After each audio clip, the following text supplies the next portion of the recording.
विराम, विराम चिन्ह। विराम का अर्थ है रुकना या ठहरना। वाक्य को लिखते अथवा बोलते समय बीच में कहीं थोड़ा बहुत रुकना पड़ता है, जिससे भाषा स्पष्ट, अर्थवान एवं भावपूर्ण हो जाती है। परिभाषा यानी मान लीजिए कि मैं यहाँ बोलूँ, बच्चों तुम्हारा क्या नाम है, किस क्लास में पढ़ते हो, कहाँ से आए हो, तुम्हारी माँ तुम्हें क्या बोली थी आने के समय। उसके बाद हे भगवान तुम खड़े क्यों हो, हाय ये कितनी छी, ये लड़की ऐसे क्यों बैठी है, इत्यादि। तो आप कहिएगा मैम क्या बक रही हैं। हाँ बच्चों, तो अब हम आए अपने बात। जब हम अपने कथन या लेखन को, लेखन यानी लिखे हुए चीज को प्रभावशाली, स्पष्ट और सुंदर बनाने के लिए कुछ चिन्ह का प्रयोग करते हैं, जिसे विराम चिन्ह कहते हैं।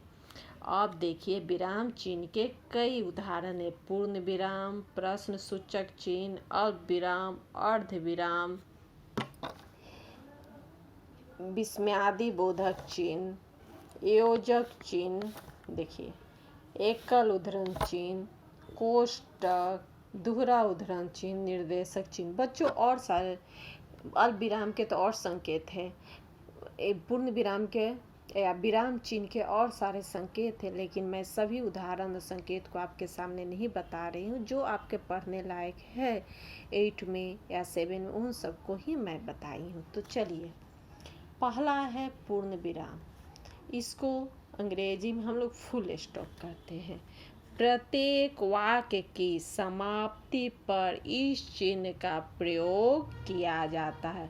वाक्य के समाप्ति पर हम इस चिन्ह का प्रयोग करते हैं। जैसे उदाहरण में देख लीजिए, मैं खाना खा रहा हूँ, मैं खाना खा रहा हूँ, देखिए पूर्ण विराम का प्रयोग होता है। दूसरा आ रहा है, देखिए बच्चों, प्रश्न सूचक चिन्ह, जिसे अंग्रेजी में हम लोग क्या बोलते हैं, अंग्रेजी में इसे क्या कहते हैं, प्रश्न सूचक चिन्ह, इंट्रोग्रेशन या इंट्रोग्रेटिव। इंट्रोग्रेशन प्रश्न सूचक चिन्ह को कहते हैं। अब देखिए, जब वाक्य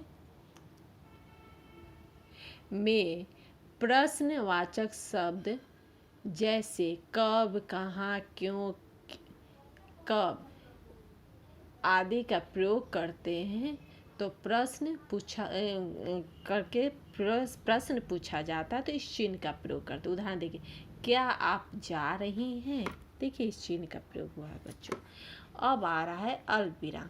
जहाँ थोड़ी देर रुकना पड़े वहाँ हम अल्प विराम का प्रयोग करते हैं। जहाँ थोड़ी देर रुकना पड़े वहाँ देखिए बच्चों, उदाहरण रेखा, पूनम, सुनीता और गीता पढ़े। बच्चों, अल्प विराम का प्रयोग जब हम एक जैसे एक से अधिक उदाहरण देते हैं एक ही तरह का, तब प्रयोग। जैसे कौन कौन पढ़ रहा है, तो रेखा, पूनम तो कोमा का। उसी तरह मान लीजिए मुझे फूल बहुत पसंद है, जैसे चंपा, चमेली, गुलाब इत्यादि, तो अल्प विराम का प्रयोग किए। अब आ रहा है बच्चों अर्ध विराम। देखिए अर्ध विराम, जहाँ अल्प विराम से कुछ अधिक, पूर्ण विराम से कुछ कम रुकने की आवश्यकता हो, वहाँ अर्ध विराम का प्रयोग करते हैं। जहाँ अल्प विराम से थोड़ा ज़्यादा और पूर्ण विराम से थोड़ा कम रुकने की आवश्यकता होता है, तो हम अर्ध विराम का प्रयोग करते हैं। कठिन परिश्रम करो। अब बच्चों यहाँ देखिए, अर्ध विराम का प्रयोग कहीं कहीं हम वहाँ करेंगे जहाँ जिज्ञासा होगी। जैसे कहेंगे हम किसी को कठिन परिश्रम करो, तो कोई सोचेगा क्या कह रहे हैं, तो जिज्ञासा हमारे मन में हो रही है, तो परीक्षा निकट है। इसी तरह मुझे मालूम है, उस आप सोचेंगे क्या मालूम है भाई इनको, मुझे मालूम है कि तुम पढ़ रहे हो, तो अर्ध विराम का प्रयोग होगा। अब आ रहा है विस्मयादि बोधक चिन्ह, जिसे इंग्लिश में एक्सक्लेमेशन कहते हैं। तो देखिए बच्चों, इसका प्रयोग हर्ष, विषाद, विस्मय, घृणा, करुणा इत्यादि के समय इसका प्रयोग होता है। छी, तुमने क्या कर दिया। यहाँ देखिए घृणा, उसी हे भगवान ये क्या हो गया।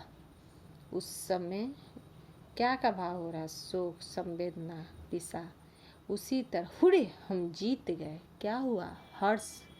तो इस चिन्ह का प्रयोग होता है। अब देखिए बच्चों, आ रहा है योजक चिन्ह।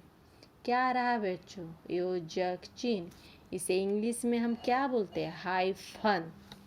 इसका प्रयोग समस्त पदों के मध्य में किया जाता है। बच्चों, जब एक दूसरे के विलोम एक साथ प्रयोग करेंगे, जैसे भाई बहन, रात दिन, तो बीच में योजक चिन्ह का प्रयोग करेंगे, ठीक है।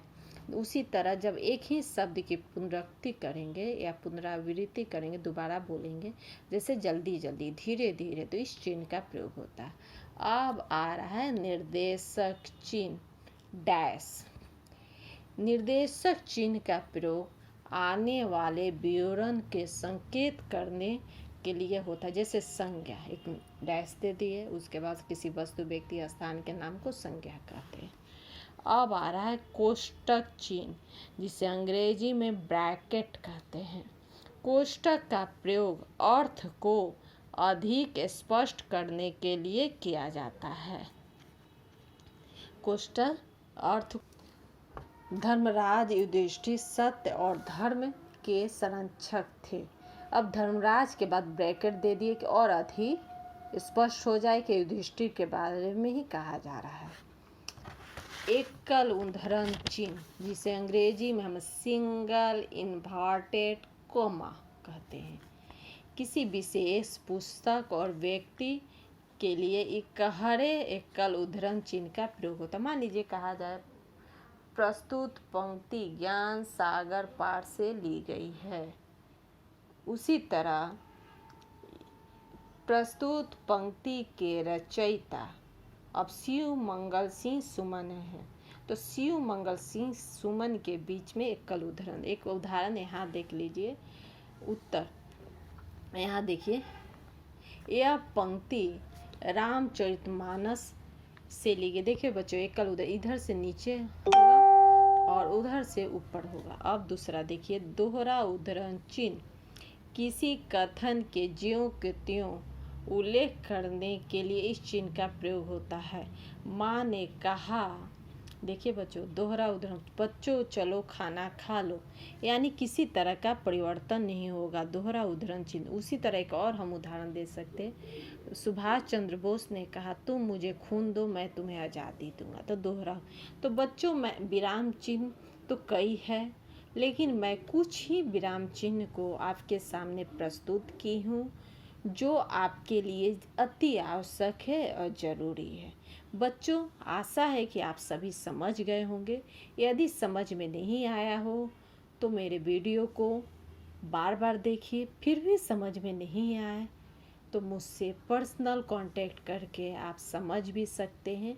हाँ बच्चों, एक आपसे निवेदन है, आग्रह है कि यदि पसंद आए या समझ में आए ये वीडियो को, तो आप लाइक करना ज़रूर कीजिए। लाइक करना मत भूलिएगा, प्लीज़ लाइक कीजिए और इसे सब्सक्राइब कर लीजिए। सब्सक्राइब इसलिए कर लीजिए बच्चों कि किताब के तरह ये हमेशा आपके पास रहेगा, और जब कभी भी आप ज़रूरत होगे तो मेरे YouTube को आप खोल के देख सकते हैं। धन्यवाद।